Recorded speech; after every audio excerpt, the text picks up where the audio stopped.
Welcome to another edition of the Routine Jumper Podcast, a podcast where we discuss everything NBA basketball. I'm your host, Jalon Dixon, and today we got a ton of things to get into as we're going to be talking about a crazy amount of things going on in the Western Conference. But before we get into that, remember to like, comment, and subscribe for daily NBA content here on the Routine Jumper page. And make sure you hit that post notification bell so you always know when we're dropping new videos. We're dropping bangers every single day throughout the month of December, and I don't want you to miss out, so make sure that you are tapped in. But with all that being said, let's go ahead and get right into today's episode, starting with the Minnesota Timberwolves and Julius Randle. Reports are saying the Minnesota Timberwolves are looking for a star point guard to put next to Anthony Edwards to overtake the position that Mike Conley and Rob Dillingham currently reside.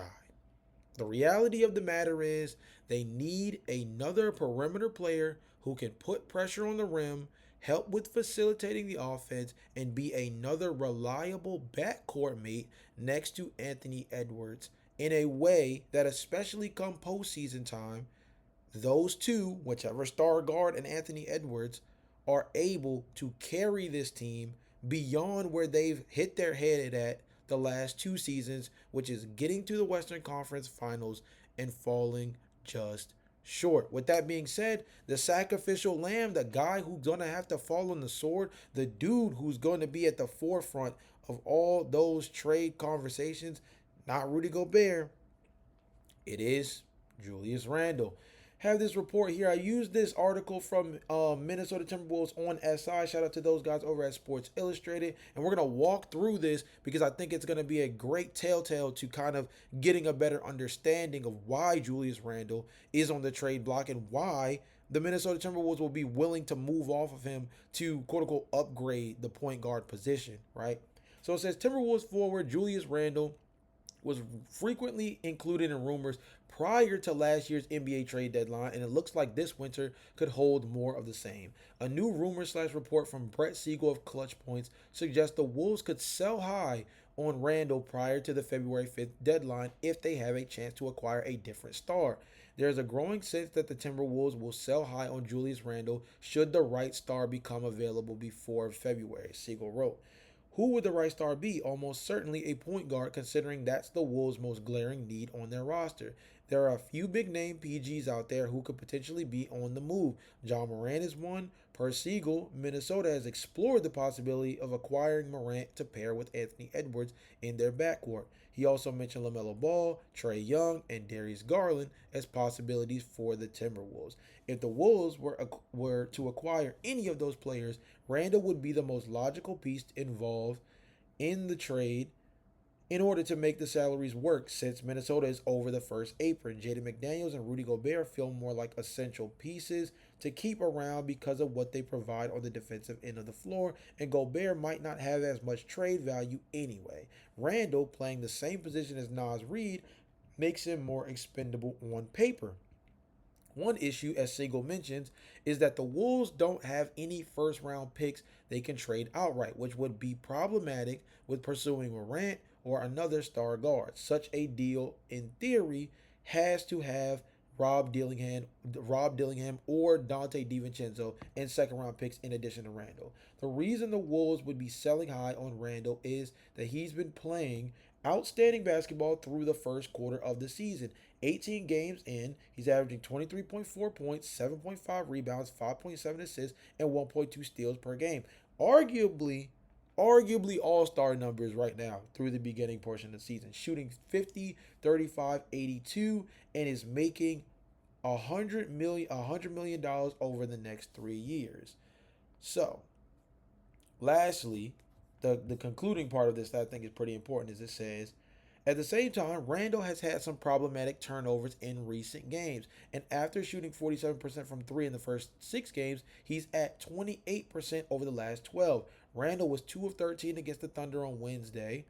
This was last week as of when I'm recording this, which is concerning after he averaged 17.4 points with more turnovers than assists in last year's conference finals. Meaning there's a reality where Julius Randle might have capped out and hit his ceiling as far as his fit on this team. The Thunder, who are the main team standing between Minnesota and the NBA Finals, might simply be a bad matchup for Randle. A case can be made the Wolves roster would make more sense and have a higher ceiling if Randle were dealt for a star point guard. This could be the starting lineup and bench rotation, throwing out John Morant, Ball, Garland, or Trey Young, along with Anthony Edwards, Jaden McDaniels, Nas Reed, Rudy Gobert, and then still having Dante DiVincenzo, Mike Conley, Terrence Shannon, Jalen Clark, and Leonard Miller. Because the likelihood is that you would probably have to do Julius, Rob, seconds to get any of these presiding players. So, stepping aside from the article and focusing strictly on my take around the Julius Randle conversation, I think the biggest thing you have to take away from that article and the reporting is from a business perspective, of the candidates that the Minnesota Timberwolves could trade in order to upgrade the point guard position, Julius Randle simply is financially the best option, paired with his statistical output so far this season being enough to sell you on him being an interesting piece on any of these teams as a potential secondary or tertiary option, similar to where he is right now. Now, the interesting thing you have to think about that is, of these teams that he would be mentioned with, what are the best overall fits, right? Now, the Charlotte Hornets, as a rebuilding team, would they want to trade LaMelo Ball simply really with the focus of trying to get Rob Dillingham, given the fact that as a young basketball team, Julius Randle is far, far ahead of what their timeline currently is, led by guys like Colin Knippel and Brandon Miller?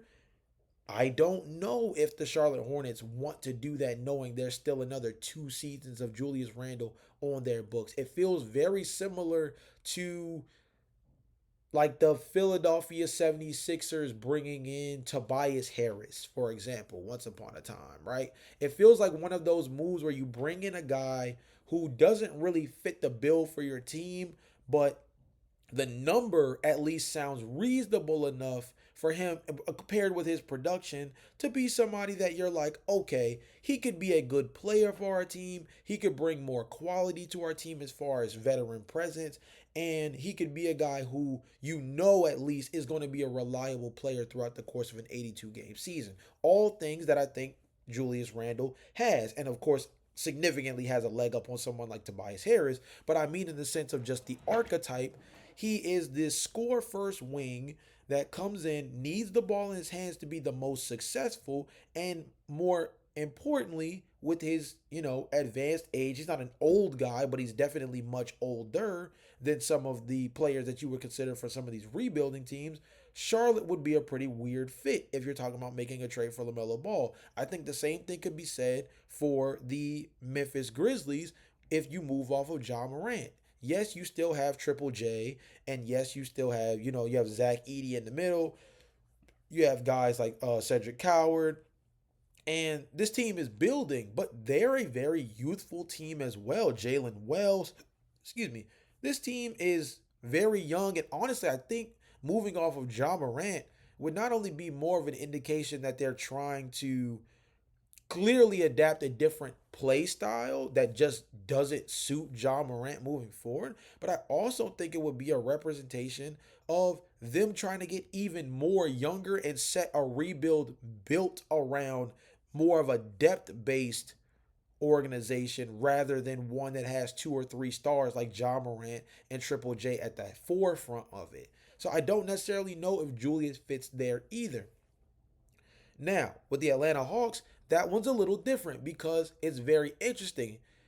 He overlaps a lot with Jalen Johnson. And that's probably where the biggest concern for me is because you don't want Julius Randle playing over Jalen Johnson. But I don't know if you can start him at the 4 next to Jalen Johnson, because then you have absolutely no floor spacing whatsoever between Jalen Johnson playing the jumbo 3, Julius Randle at the 4, and then Ayaka Okongwu as your starting 5. Maybe if Kristaps Porzingis is healthy, there's still an element there, and you have Dyson Daniels and Nickeil Alexander-Walker starting. That's an interesting little nugget there. But I think you're also then in a sense stunting the growth of someone like Zachary Ricochet. Is very reminiscent of when the Sacramento Kings draft Keegan Murray, and then only what 2 seasons, 3 seasons into his career, you bring in somebody like DeMar DeRozan playing over top of him, soaking up those minutes, and between that and the most recent injury for Keegan, it really stunted his growth over the last year and a half. So I think you put yourself as the Atlanta Hawks in a similar situation with even worse circumstances because Zachary Ricochet was taken number one overall as opposed to Keegan Murray, who is still a lottery pick, but the view of it all is completely different. So I view that as a big concern. So if the teams with star point guard play, the team that comes to mind would be a team like the Cleveland Cavaliers. You have a lead ball handler in Donovan Mitchell at the one already, right?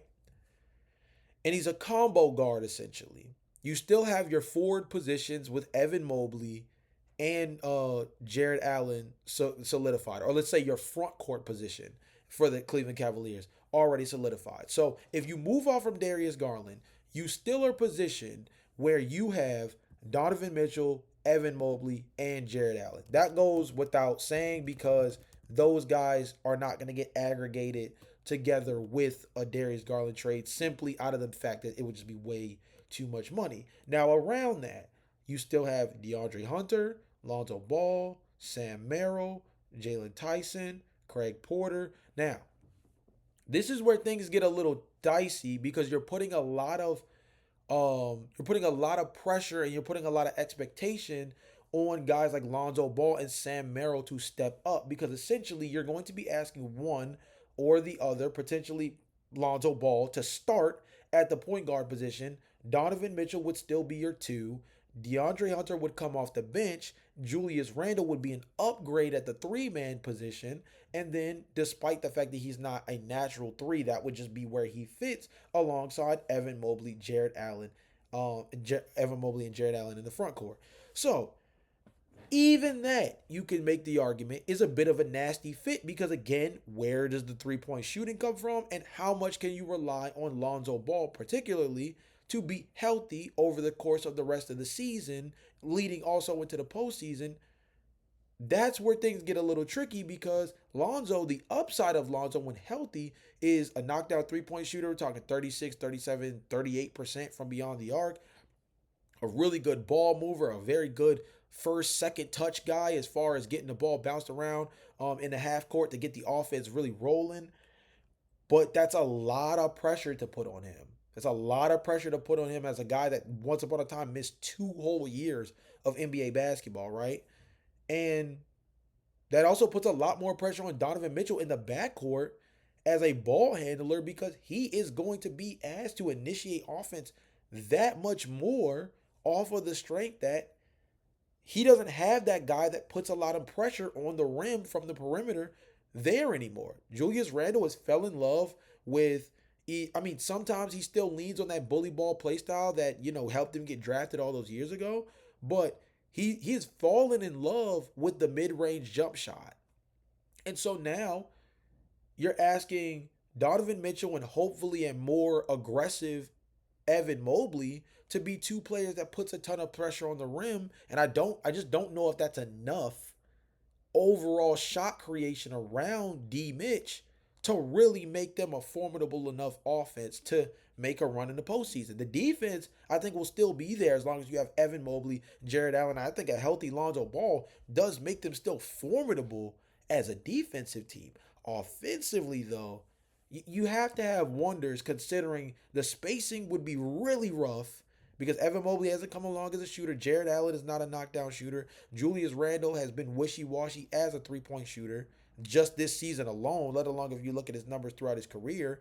And then Lonzo Ball, again, from a health perspective, it's not even about whether or not he's capable of being a knockdown three-point shooter. It's about whether or not he can fulfill the role overall long enough throughout a 82 game season to really play the role he's meant to fit next to D Mitch in that backcourt. With that being the case, I don't really love the idea of trading Julius Randle if these are the teams that are in mind. Now, I did find an article that mentioned three teams that would be interesting, with the Atlanta Hawks being a team that was in there. So shout out to sportscasting.com. The three teams they listed that would be great fits or would be best likely destinations were the Hawks, who we spoke on a little bit already, the Los Angeles Clippers, and the Detroit Pistons. I'm going to read the Los Angeles Clippers and Detroit Pistons ones because we already talked about Atlanta a little bit. It says the Clippers front court is missing a versatile piece who can serve as a secondary playmaker, and Randle fits that bill. He's a fit positionally and can be a consistent offensive option when Kawhi Leonard and James Harden go cold or deal with injuries. Randle provides a dependable veteran option who can maintain scoring and rhythm rather than putting the entire burden or less consistent bench players. And the Clippers certainly need the boost as they've been one of the most disappointing teams in the NBA this season. I mean, that's a good fit from a timeline standpoint. They desperately need something. He can naturally play the four for them next to a Vika Zubac, who would be the defensive anchor similar to Rudy Gobert behind him. You still have Kawhi Leonard, James Harden, and that's where it gets interesting because what does the trade package look like? Probably John Collins has to be somewhat in there. I think you have to consider the idea of maybe like a Derrick Jones Jr. or Chris Dunn would probably have to be in there as well. So you're smacking the guard depth a little there by taking Chris Dunn out of the rotation. Somebody who's probably been like your best high upside perimeter defender. It's tricky, but I don't hate it. And then for the Detroit Pistons, the Pistons are in first place in the Eastern Conference and still have room for improvements to their roster. Adding a veteran proven contributor like Randle could accelerate the timeline and ensure that they remain competitive this season and in years to come. The assumption would be that the Detroit Pistons will be moving off of someone like Jaden Ivey in a trade like this. If you're the Minnesota Timberwolves trying to get point guard help, you would probably want Jaden Ivey and like a Karis LeVert or something like that to formidably build up your point guard position. And because you have Nas Reed, he would come up to start. And yeah, you still have like Jalen Clark and you have like Leonard Miller to back up that power forward spot. So you would be okay there. Again, the Detroit Pistons are mentioned in this mainly dating back to their conversations about Lauri Markkanen, and Julius Randle is a very similar archetype as far as what he brings to the table as a wing scorer to Lauri Markkanen. And then it just becomes the question of whether or not the trade value of Randle is so overblown in comparison to Lauri Markkanen, whose trade value, as we talked about last episode, is absolutely kind of ridiculous right now for Utah. So much so that Utah is trying to convince people that they may go about trying to build their roster for the future around Lauri Markkanen as the lead star. Basically using semantics as a way to build up his trade value even more by trying to anoint him as a quote unquote number one option on a long-term playoff caliber team. Don't necessarily know about that one. Might be something we save for another episode, going a little bit deeper into the idea of that. I think the longest short of it is that I think the longest short of it is that this Minnesota Timberwolves team does need an upgrade at the point guard position. The question just simply is there even a team out there right now that has what they want that also is willing to take on Julius Randle in the process? And I just don't know if the timelines for the teams that have what the Minnesota Timberwolves are looking for are really out there looking for this caliber of player in return. So I think the Minnesota Timberwolves are trapped here. I think the Minnesota Timberwolves are trapped here as far as the idea of trying to trade Julius Randle, because regardless of whether it's LaMelo Ball, John Morant, Darius Garland, or Trae Young, I think what those teams want in return for that kind of player, I don't think it amounts to Julius Randle, Rob Dillingham, and some seconds. And I think that's going to pigeonhole the Minnesota Timberwolves. And I think it makes it even worse because if truly the Minnesota Timberwolves are not just hard capped financially, but also hard capped as far as where their ceiling is with Julius Randle as a number two option next to Anthony Edwards, there's a real possibility that this team not only doesn't reach the NBA Finals after making the Western Conference Finals the last two seasons, but they might even regress a little bit this year in a way where they don't even make it nearly as far, and then even further questions surmount for a team that really should be on the up and up in the Western Conference this season. But you guys let me know in the comment section down below.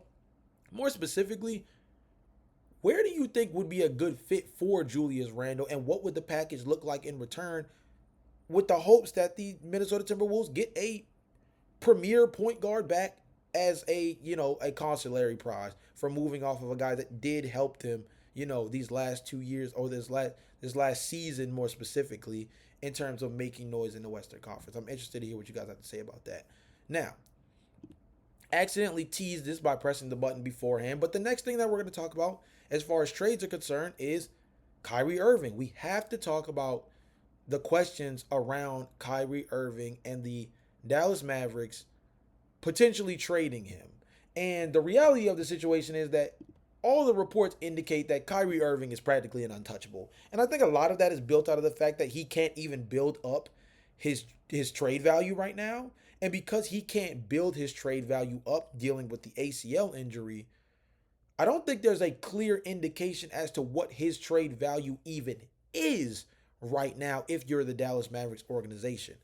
It would not hurt to move off of Anthony Davis, Kyrie Irving, Daniel Gafford, PJ Washington. Like it wouldn't hurt to fire sale around Cooper Flagg with the idea of, yes, this is going to be a rough year, but we're going to play through you. We're going to watch you develop. We're going to see you grow as a young 18-year-old in this league who is already showing signs of really starting to play better basketball after a rough start. We'll talk about that a little later on in the podcast. But really stepping into this rebuild full-fledged instead of doing it kind of half-assed, essentially, by trying to keep what lingering pieces from the Nico Harrison era around to hopefully kind of do like a mini rebuild, or I guess what a lot of organizations would deem it as a retooling, with the hopes that they'll be right back in the mix in the Western Conference within a year, maybe two. And I just don't necessarily know how smart that is to go that route when we've seen the two timelines function have its good and its bad. It's one of those things where, of course, you're never going to be sure until you kind of see it through. But for example, with the Golden State Warriors, you tried that by trying to bring along the young guys like Jonathan Kuminga, for example, for all of the good that it did, including them winning a championship at one point. It also has put them in a financial cap bind where they ended up having to pay Jonathan Kuminga this summer with the chance of hopefully being able to being able to flip him during this NBA trade deadline before potentially having to go right back to the meeting table again this summer, where he has a player option to return, or I believe it's a team option where they either return with him still being owed another $20 million and the issues around the locker room continue, or you let him walk away for nothing. Now, they don't have the same issue as far as the timeline as Jonathan Kuminga with the Golden State Warriors, because Cooper Flagg just was drafted this year as the number one overall pick. You have essentially draft control over him for at least the next 7 years on top of this year, so full 8 seasons before you have to really worry about Cooper Flagg's future as a Dallas Maverick. But it still makes you wonder, like, can they get away with that? And honestly, should you, as the Dallas Mavericks, want to get away with the idea of still holding on to a lot of the pieces that were built around a Luka Doncic-led team and Nico Harrison during his tenure? Or is it time to maybe strip the well clean and try to build around Cooper Flagg and what he does best? Because Cooper Flagg and Luka Doncic are clearly not only stratospheres separate from each other in terms of talent, but they're also two totally different players as far as play style. So when it's separating yourself from Nico Harrison, you also, by proxy, are separating yourself from the Luka Doncic era in terms of the team building that was used to maximize Luka Doncic's best season as far as team success is concerned. Where 2 years ago, when you put this team together, the view was with building a defensive infrastructure around a heliocentric on ball offensive player in Luka Doncic. Cooper Flagg is not that. He has a much higher upside as a defensive player, much lower floor as an offensive player, but somebody that still has a very good skill set as far as an individual shot creator, not a heliocentric one, but a connector and a play finisher. So you want to get a facilitating point guard. You want to get a defensive wing that can play next to him. You want to have, I believe that a rim running center like Derek Lively should stay on the roster between both his youth and I think his skill as a rim runner, shot blocker, and I think he's an underrated passer at the center position as well. Proved that a lot on that run to the NBA Finals as a rookie. I think that that's something that can be really, really special as a two-man game in the front court, but I do think you need more facilitation and you need more three-point shooting around Cooper Flagg. But Klay Thompson isn't getting any younger. Honestly, I think Klay Thompson, if it weren't for being with Megan Thee Stallion, probably wouldn't want anything to do with Dallas, Texas right now. To be honest, let's keep it real. Anthony Davis, I don't think really is a great fit next to Cooper Flagg long term. And I think honestly, with Cooper Flagg's timeline, I don't know if Anthony Davis is a great fit for the Dallas Mavericks if they're leaning into Cooper as they should. And then the question comes with Kyrie. Kyrie could be a great mentor figure for someone like Cooper. He also is somebody that, as far as we're concerned, with the most recent extension he signed, is at least going to be under contract for another season or two, which makes it where he can potentially rebuild his value and be traded at a time where he has a little bit more of a market on as far as the NBA trade deadline is concerned. Maybe next season or maybe next summer, something like that, right?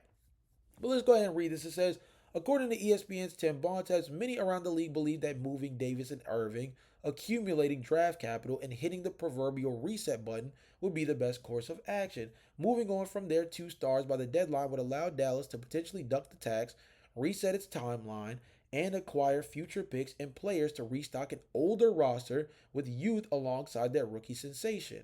NBA insider Mark Stein reported last week that the Mavericks intend to field offers for Davis but are not encouraging trade inquiries for Irving. For Finley and Riccardi, this is absolutely the right approach, and there are multiple reasons why. The biggest is the presence of Flagg. The hope in Dallas is that Flagg can become the sort of centerpiece superstar that Doncic was before he was dealt. According to ESPN insider Shab Sharania, the Mavericks view Irving as an integral part of Flagg's development, saying the Mavericks value his leadership on the court, off the court, and his fit with Cooper Flagg. Cooper Flagg is going to need a point guard whenever he's ready to get back out on the court, and you just see right now how much this team misses Kyrie Irving.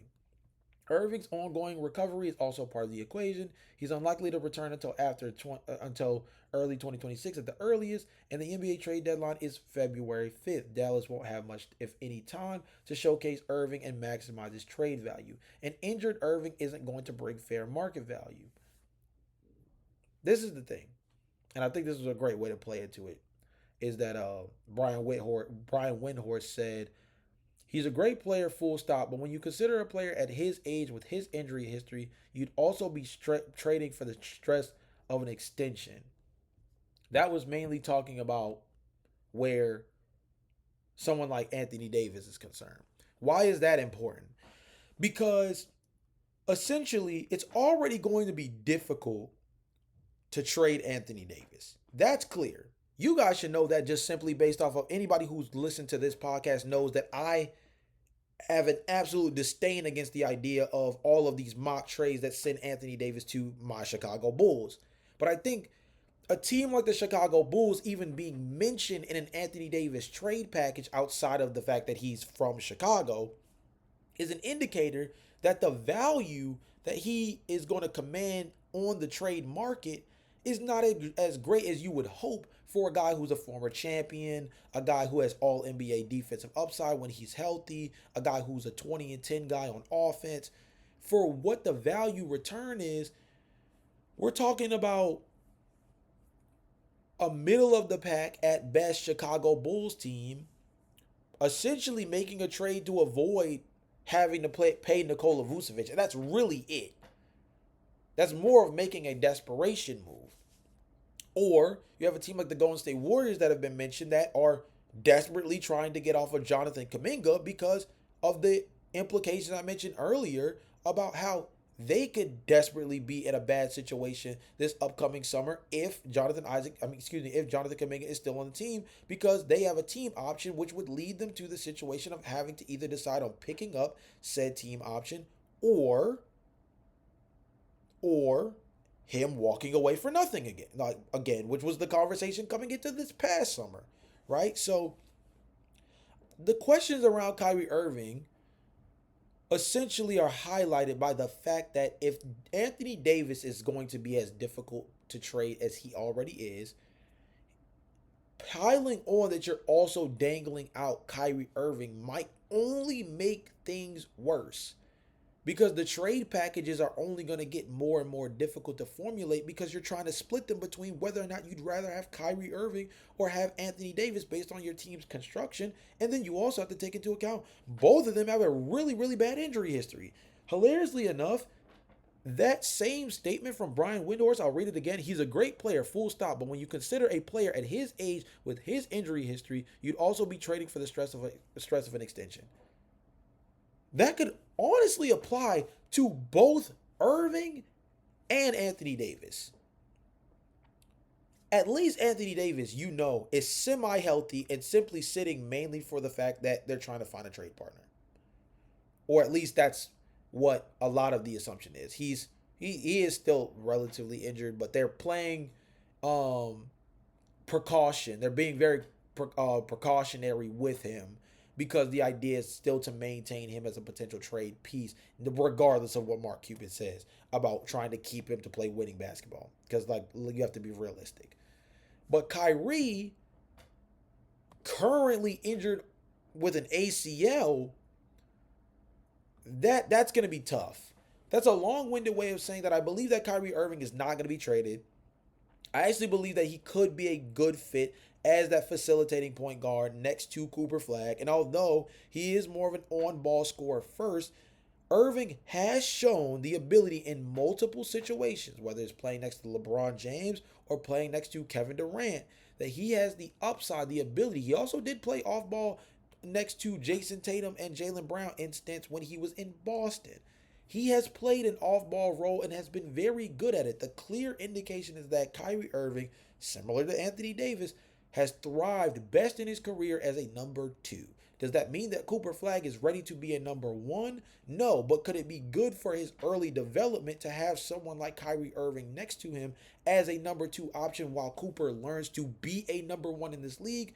Yes, and I think that statement alone is enough to keep Kyrie Irving on the Dallas Mavericks. But with that being said, you guys let me know in the comment section down below what you guys think. Honestly, Kyrie, I think his trade value is not high enough right now to really consider. I think also paired with not being able to see what Kyrie Irving looks like next to Cooper Flagg hurts the situation as well, because I think if you're Cooper, you'd like to see what playing with a point guard the caliber of Kyrie Irving looks like. And I think just trading him for a bag of peanuts honestly is not maximizing this developmental year, this first real developmental year for Cooper Flagg. Because if there is a world where Kyrie Irving comes back in January or February, that still gives you a couple of months to just see what real good, competent, I would say not even just competent, elite point guard play next to an athlete, next to an Energizer Bunny type player like Cooper Flagg looks like. And I think there's a world where also Cooper Flagg could get a really good blueprint, both him and the organization, right? For what caliber of point guard, what kind of point guard makes the most sense next to him, right? I think that Kyrie Irving gives them a very good litmus test when trying to ask the question of who the long-term point guard target should be to pair next to Cooper Flagg, right? Because the same conversation that you can have about a Julius Randle being flipped for a star point guard if you're Memphis, the same questions can be asked, excuse me, if you're Minnesota, the same questions you can ask about Minnesota trying to flip Julius Randle for a star point guard to put next to Anthony Edwards is the same question you could ask about the Mavericks trying to make any kind of trade acquisition to get a star point guard to put next to Cooper Flagg. So your LaMelo Ball, your Trae Young, your Darius Garland, right? Your Ja Morant.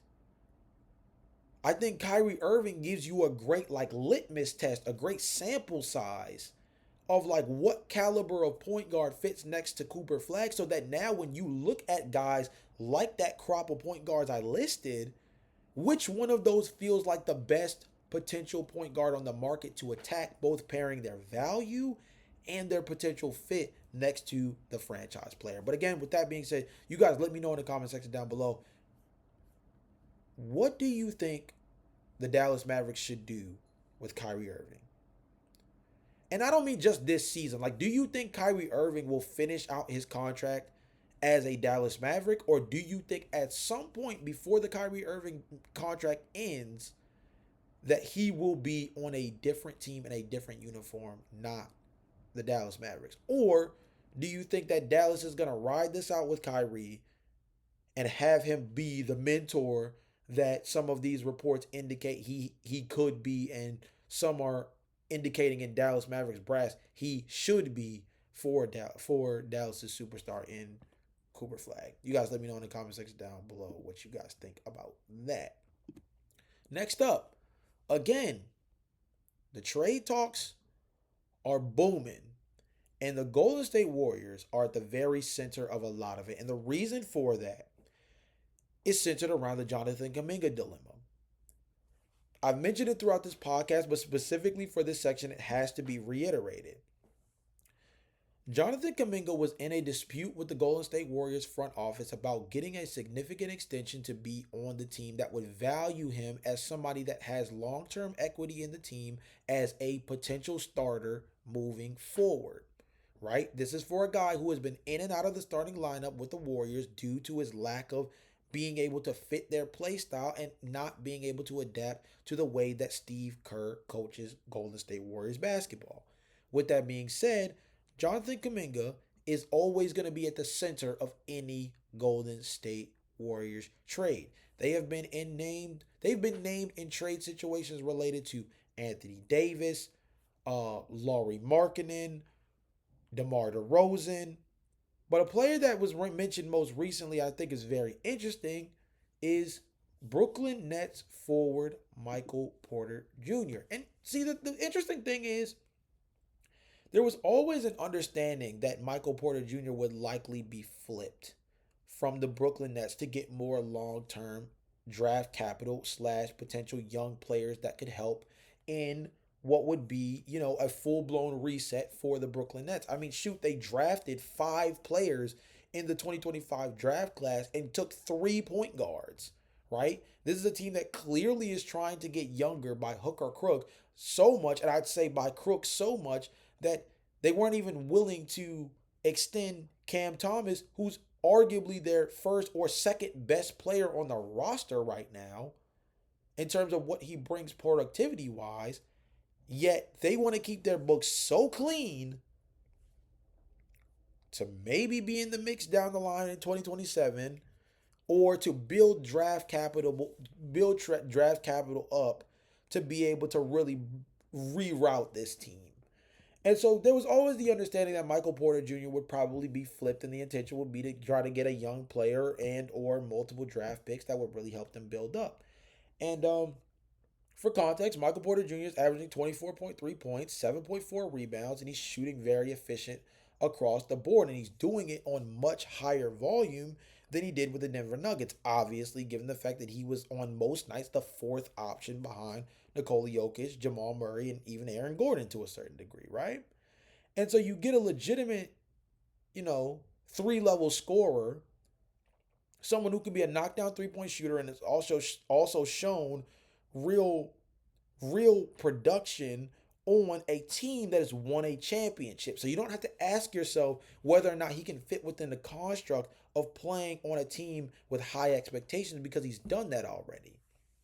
And we have to remember a lot of the reason why he was moved had a lot more to do with the financial aspect of the Denver Nuggets just as much as it had anything to do with his productivity. Granted, his injury situation leading into the postseason made him a unplayable player to a certain extent, and that hurt them as well, something that probably also contributed to him being expendable. But more off, one of the biggest things was just simply the fact that he's a player that long term, when you're talking about trying to build a defensive infrastructure around Nikola Jokic, probably was just not somebody that you could really rely on. But what does that have to do with the Golden State Warriors? I'm going to read something from Last Word on Sports that I thought was really helpful in terms of explaining why him on Golden State would actually work. And it says Michael Porter Jr. would immediately reshape the Warriors' offensive geometry. His gravity opens up driving lanes that would be for guys like Steph Curry and Jimmy Butler, primarily Jimmy Butler, who is the best on the team at getting to the free throw line, widens screens and boosts every off-ball set. His size provides better matchups against bigger wings, while his shooting sharpens Golden State's spacing. Very desperately needed, given the fact that Draymond Green, Jimmy Butler, and whoever is playing center when Draymond Green is not on the floor, or if you want to be more specific, even at their three spot, not named Jimmy Butler. Overall, this team does not have great 3-point spacing around Steph Curry. Like outside of Steph Curry, this team is not shooting the ball from beyond the arc. Buddy Hield is having a horrible year from three this season after having a complete revelation for his career once again, because it feels like Buddy does this every other year where he has an absolute lights out 3-point shooting year and then comes back the next season and it seems like he lost his mojo. This seems like the year where he lost his mojo. And so they need a 3-point shooter to help with adding spacing next to these guys.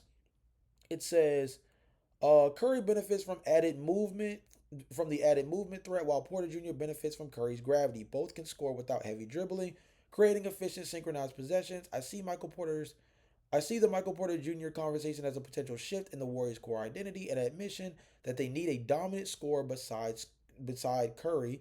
They should do it right. They should do right by him. I also think it should be kind of an indication that getting a player like Michael Porter Jr. is also understanding how important Klay Thompson was to this team. And although Michael Porter Jr. will never be the kind of caliber defender that Klay Thompson was at the peak of his powers, the 3-point spacing that he added in the backcourt next to Steph meant so much to that team when they were making dynastic runs, right? So this is a team that desperately needs somebody else who can provide significant scoring, because Jimmy Butler is very passive in the regular season. And even when he's aggressive, he's still very slow paced about how he goes about creating his offense for himself. Draymond Green is primarily more focused on anchoring the defense. Their center rotation is very questionable, I believe, especially because I think that Quentin Post and Trace Jackson Davis, although good fits for the Warriors system, I don't think maximize what they desperately need right now, which is rim protection, which is why Draymond Green plays the center so dang much, because he's kind of the only guy who really fulfills it at a high level. But other than that, when you have Buddy Hield not shooting the ball well, that 3-point element that's missing, it creates so many glaring holes, especially in the half-court offense. The article goes on to say that an offer for Michael Porter Jr. could look like Jonathan Kuminga, Moses Moody, or Buddy Hield as salary pieces. I believe it would be Jonathan Kuminga and Moses Moody or Buddy Hield, essentially. I don't think it would be all three. They also own their full set of first-round picks, which strengthens the leverage. Adding Day'Ron Sharpe could address multiple gaps. Again, as I mentioned, the Golden State Warriors having a big issue with rim protection. The front office must gauge how much of tomorrow they are willing to part with to maximize Curry's window. And I think that statement alone is a great way to kind of reflect on this entire thing. Is I believe that going after Michael Porter Jr., and maybe not him specifically, but I feel like he's a good poster child for what I'm going to say about the Golden State Warriors in full, which is a Jonathan Kuminga trade must happen by the NBA trade deadline if the admission of the Golden State Warriors front office is that they are trying to maximize this window with Stephen Curry. Whether or not they make a trade involving Jonathan Kuminga to maximize this window will tell you everything you need to know about the next 2 years for the Golden State Warriors. Because this is their last true ditch effort to move Jonathan Kuminga for enough value to give them a win now player that could help them be a force in the Western Conference this season and potentially next season as well, depending on the contract. But for example, Michael Porter Jr. would be signed through this season and next season as well. And also a fit within the Golden State Warriors system enough to be able to truly see what good talent around Steph Curry looks like when you have a fully optimized roster. So that's a fancy smancy way of saying if the Golden State Warriors do not trade Jonathan Kuminga at the NBA trade deadline, they do not believe in this window that Steph Curry is operating in, and they do not believe as much as they come off as in terms of thinking that they are championship contenders with the core of Steph Curry, Jimmy Butler, and Draymond Green. If they do not move Jonathan Kuminga at this NBA trade deadline, they are kicking the can down the road and admitting that they are simply waiting for the age of Jimmy Butler, Steph Curry, and Draymond Green to catch up to them fall off the cliff, and those three, along with potentially Steve Kerr, probably too, to all ride off into the sunset, and then they have to pick up the pieces where they may lay. Not moving Jonathan Kuminga would be a malpractice by the front office if your intention truly is to give Steph Curry the chance, the best chance as the leader of this franchise, the icon of this franchise, to make at least one more run at an NBA championship. That's a huge level of weight to hold on your shoulders if you're Michael Porter Jr. if you are traded for Jonathan Kuminga. You're coming in as a quote-unquote missing piece, or maybe even the missing piece for the Warriors if you are coming in traded for Jonathan Kuminga. You as Michael Porter Jr. in that trade are being viewed very similarly to how the Denver Nuggets viewed Cam Johnson, your replacement, as this cherry on top slash needle moving piece to put them over the top to help them get back into championship contention. Right? So the Warriors are in an interesting situation because all the names associated with the Warriors are the right kind of names. Anthony Davis, I think it's a good name. Nicholas Claxton, I think it's a good name. Michael Porter Jr., I think it's a good name. I don't love DeMar DeRozan as much, but I think at this point the idea is just to get more perimeter shot creation, to help more specifically shot creation from guys who can create for themselves. So he's interesting. Zach LaVine, I've heard his name. He's also interesting because he's more of the guard version of what they're looking to get out of Michael Porter Jr. in that kind of trade. I think Lauri Markkanen makes a lot of sense, but I feel like that's a lot more out of reach than most would like to admit, just given the fact that it seems like they're very misinformed and confused about what they think they want their future to look like right now, especially involving Lauri Markkanen. The question is, out of all the guys that I named, is Michael Porter Jr. the piece? Because once you move Jonathan Kuminga, it's done. Once Jonathan Kuminga is moved, that's the end of the story. Once Jonathan Kuminga is moved, you have fired your last arrow in the quiver. You have thrown out your last real chance to get a big name or get some kind of, realistic fit piece to maximize the next 2 years. If you miss, you blew it. And if you hit on it, you can say that you did right by Steph Curry by giving him the best opportunity possible to win another championship. Now, the player you acquire has a lot more to do with that than just simply the draft capital or the trade package you put together to get said player. But as the front office making that decision to pick between Zach LaVine, DeMar DeRozan, Anthony Davis, Michael Porter Jr., like the discernment you have to have as a front office to get that right is almost as important as whichever player you choose proving you right.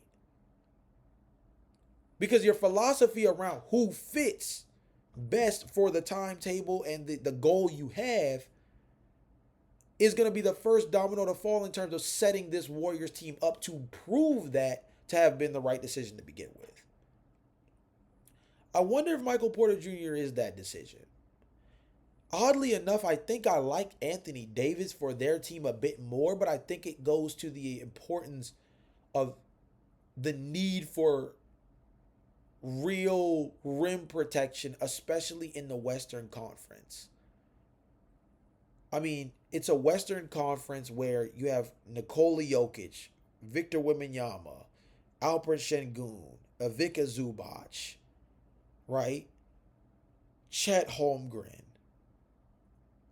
So a lack of real strong rim protection can really hurt a team, especially like the Golden State Warriors, who also are struggling as a team to shoot the three ball. But Michael Porter Jr. could also be a really dangerous fit because he contributes to your ability to shoot the three ball, while maybe being able to get a more budget friendly center on the market and add Michael Porter Jr. as well, as opposed to if you go after someone like Anthony Davis, you might have to give up the fall. You might have to give up a little bit more. You might have to give up a little bit more because he has All Star and because he has champion next to his name. Michael Porter has champion. He doesn't have All Star. I don't know if that matters a lot, but it depends. With that being said, you guys let me know in the comment section down below, like, especially if you're a Warriors fan, how do you feel about the idea of Michael Porter Jr. being on your team? Let's say it's for Jonathan Kuminga, Buddy Hield, and maybe like a second or two, or maybe they would have to give up a future first, given that they do have all of their own first round picks for the foreseeable future at least. What if you had to do Jonathan Kuminga, Buddy Hield, and a future first, but you still could maybe keep someone like Moses Moody to get a center for a more budget friendly price? Or what if you had to do Jonathan Kuminga, Moses Moody, and Buddy Hield with a first round pick? Or let's say it was Jonathan Kuminga, Buddy Hield, and Trace Jackson Davis in exchange for Michael Porter Jr. and Day'Ron Sharpe. And you solve your 3-point shooting issue and you get a viable backup center / starting center who can either start next to Draymond Green or behind Draymond Green. Food for thought, but I'm interested to hear what Warriors fans specifically, but anybody in the comment section, but specifically Warriors fans, how would you guys feel about MPJ on your team, especially if you could maybe add someone like a Day'Ron Sharpe in the same trade? Last but not least, Cooper Flagg has been doing much better so far. Over the last 10 games, he's really started to shine as he's been moved to the small forward position. We haven't talked about Cooper Flagg in the last 2 weeks, and he's made history a few times in just the last week itself, recently joining LeBron James as the NBA's only 18-year-olds to post a 30-point game. And granted, he's going to do a lot of this throughout the season as the first 18-year-old to do this and to do that, because the sample size of 18-year-olds coming through the NBA is still relatively low, because a lot of guys are turning 19 during the course of their their first regular season in the NBA and different things like that. So there's a lot of opportunity for him to be the first or one of the only 18-year-olds to accomplish said whatever feat, right? So Cooper Flagg, something I want to touch on is that his improvement as of late has been so important because he's showing more signs overall that the game is starting to slowly but surely slow down for him. Something that stood out to me for that was the difference between the first 10 games and the last 10 games. And a lot of this has to do with him playing point guard versus going back to the small forward position, his more natural position. But I also think it's the understanding of how important it is to judge a guy based off of true sample size, not based off of reactivity, which is you see a first 5 games, you're like, he's not playing well, bust. No. Let me read this out. Being an 18-year-old in the NBA is difficult. Being an 18-year-old primary ball handler is even tougher, especially when your team styles itself as a contender. It was a somewhat rough start for Flagg, who averaged 13.9 points, 6.6 rebounds, 3 assists, 2.3 turnovers, while shooting 40% from 40% from the field, 27.3% from 3 in his first 10 games.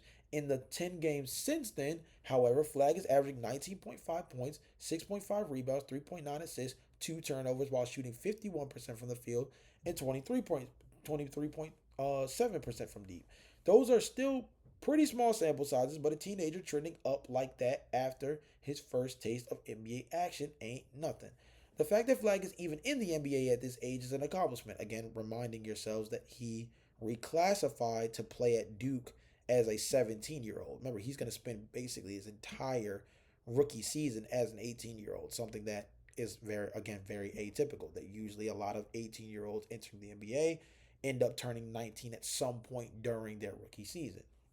Developing into an effective starter at this age isn't something ever we've ever seen outside of James, which is very good company to have when you're a do everything player like Flagg.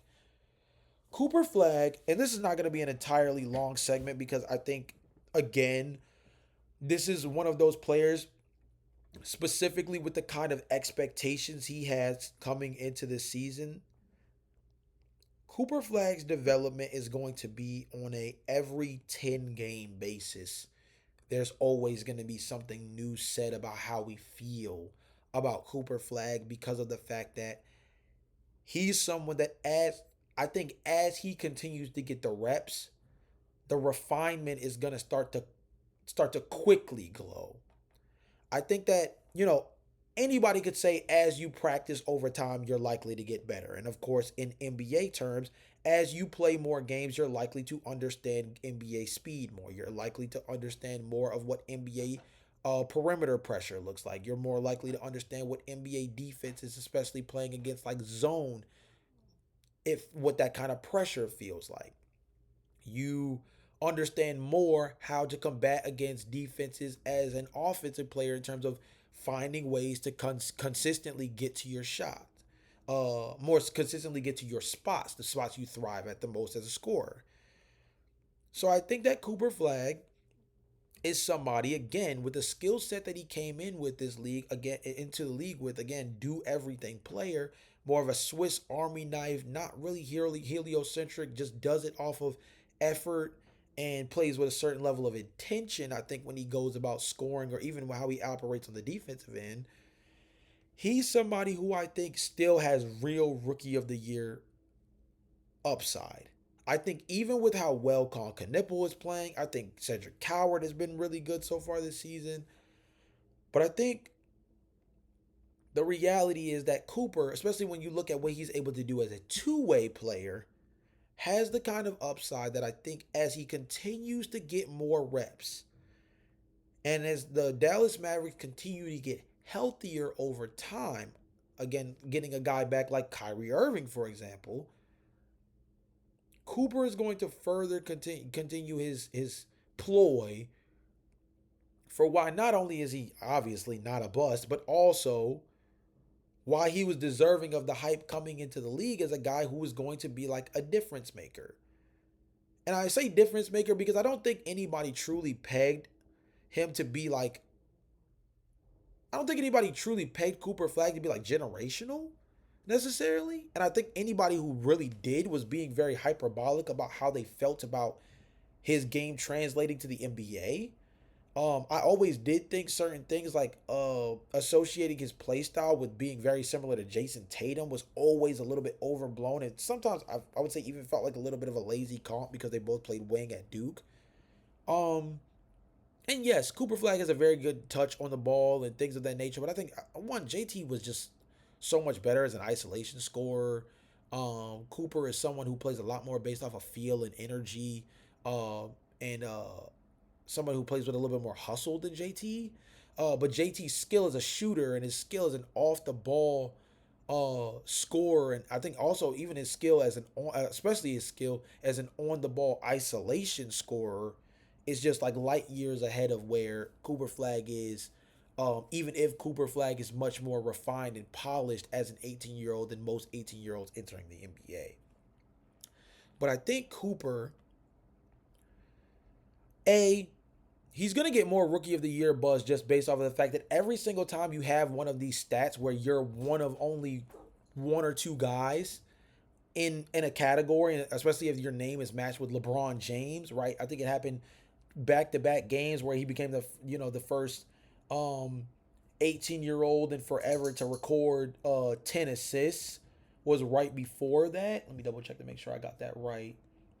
Yeah, this comes only one day after Flagg became the youngest player in the NBA history to post 10 assists in a game, reaching the milestone against James and the Lakers. Then doing the 35 point milestone right after.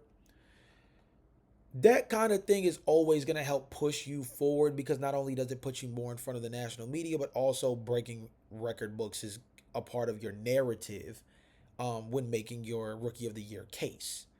But I also just think that Cooper Flagg is an all around talent.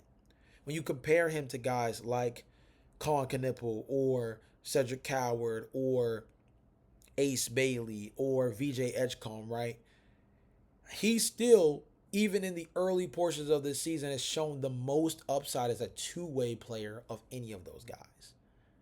And I think if he can show more consistency of what he's been able to do over the last 10 games as opposed to his first 10 games, it'll go a really long way in putting forth his efforts to be named as Rookie of the Year this season. You guys let me know in the comments down below through 20 games. Give me your hierarchy of who your top 3 candidates are for Rookie of the Year. I'm going to save mine because I plan on doing some kind of award race 1.0 very soon. I think around like maybe like the 25 to 30 game mark. I'm going to do my 1.0 and then maybe around like the 50 game mark we'll do a 2.0 and so on and so forth, right? So I'll be doing my own MVP, Rookie of the Year, that kind of thing, award show very soon, the 1.0 version. So stay tuned for that. But let me know in the comment section what you guys believe in, and that will also help me in formulating, my list for these things as well, right? So yeah. But with that being said, this has been another edition of the Routine Jumper Podcast. Again, remember to like, comment, and subscribe. Hit that post notification bell so you always know when we're dropping new videos. We're on the road to 1,000 subscribers. Shout out to all of you guys already as we were able to get past the 100 subscriber mark in just 1 month. Really only a couple of weeks even. And that's been huge. And I really, really appreciate it. And I hope to continue this grind and add more unique content and stuff as we go along to continue building this channel up. And yeah, just definitely excited to continue building up the Routine Jumper platform and building a community with you guys at the forefront of it. With that all being said, this has been another edition of the Routine Jumper Podcast, like I said, and I'll see you guys next time. But until then, peace.